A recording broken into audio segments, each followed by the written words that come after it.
கோவையில் எஸ்டிபிஐ கட்சியின் திடீரென வகுப்பு சட்ட மசோதாவுக்கு எதிர்ப்பு தெரிவித்து கையில் மெழுகுவர்த்தி ஏந்தி ஆர்ப்பாட்டத்தில் ஈடுபட்டனர்.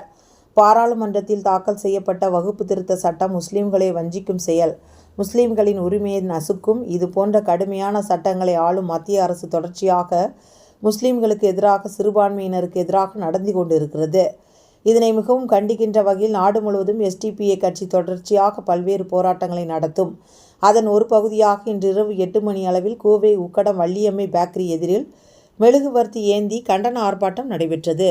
இந்த ஆர்ப்பாட்டத்தில் பெண்கள் உட்பட 300க்கும் மேற்பட்ட எஸ்டிபிஐ கட்சி நிர்வாகிகள் கலந்து கொண்டு கையில் மெழுகுவர்த்தி ஏந்தி கண்டன கோஷங்களை எழுப்பினர்.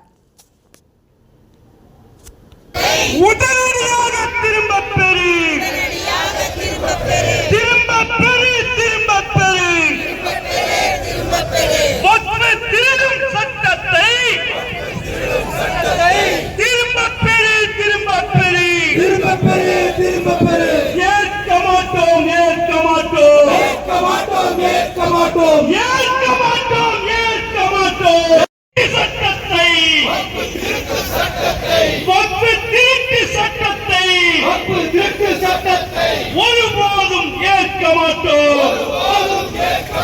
கண்டிக்கின்றோம் கண்டிக்கின்றோம் கண்டிக்கின்றோம் கண்டிக்கின்றோம். வெல்லட்டும் வெல்லட்டும் வெல்லட்டும் வெல்லட்டும். எஸ்டிபிஐ நடத்துகின்ற போராட்டம் வெல்லட்டும் போராட்டம் வெல்லட்டும். தலையிடாதே தலையிடாதே தலையிடாதே தலையிடாதே தலையிடாதே தலையிடாதே தலையிடாதே தலையிடாதே. முஸ்லிம் சமூக மக்களின் மத சுதந்திரத்தில் தலையிடாதே தலையிடாதே. வழிபாட்டு உரிமையில் தலையிடாதே. வக்ஃபு சொத்தை அபகரித்து கார்ப்பரேட்டுக்கு தாரை வார்க்க கபட நாடகம் ஆடாதே. மோடி அரசு கபட நாடகம் ஆடாதே. திருட்டு சட்டம் இயற்றாதே. திருட்டு சட்டம் திருட்டு சட்டம் இயற்றாதே.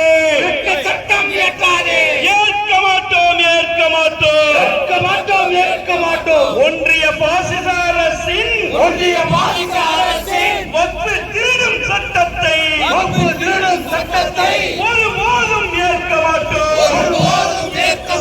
வக்ஃபு திருடும் சட்டத்தை ஒருபோதும் ஏற்க மாட்டோம். குடியுரிமை சட்டத்தை விற்கவும் வாங்கவும் அனுமதி கொடுக்க முடியும். இறுதி முடிவு மாவட்ட ஆட்சித்தலைவர்கிட்ட போன்ற இதெல்லாம் எதை குறிக்குது? இன்னைக்கு ஆல்ரெடி கோயம்புத்தூர் ஆகட்டும் இல்ல தமிழ்நாடு மக்கள் அதிகாரம் எப்போதும் இஸ்லாமிய அமைப்புகளுடன் கைகோர்ந்து நிற்கும். அந்த அடிப்படையில் மாபெரும் சிஏஏ என்ஆர்சி போன்ற போராட்டத்தின் மாறி 2 நாள் புலிகளை போன்று வாழ்வது என்று கூறிய அந்த திப்புவின் வாரிசுகள், வெறும் திப்பு என்பது மன்னன் அல்ல, இந்த பார்ப்பனியத்துக்கு எதிராகவும் ஏகாதிபத்திய கும்பலையும் வீழ்த்துவோம் என உறுதி கூறி இந்த வாய்ப்புக்கு நன்றி கூறி விரும்புகிறேன். நன்றி, வணக்கம்.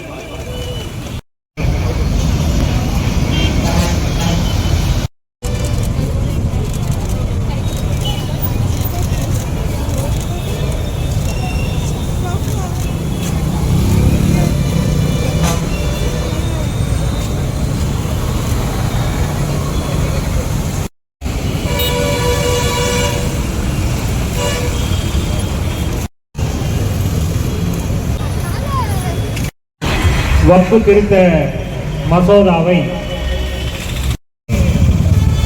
பல்வேறு போராட்டங்களை, பொதுக்கூட்டங்களை, ஆர்ப்பாட்டங்களை, மாநாடுகளை முன்னெடுத்து அந்த சட்ட திருத்த மசோதாவை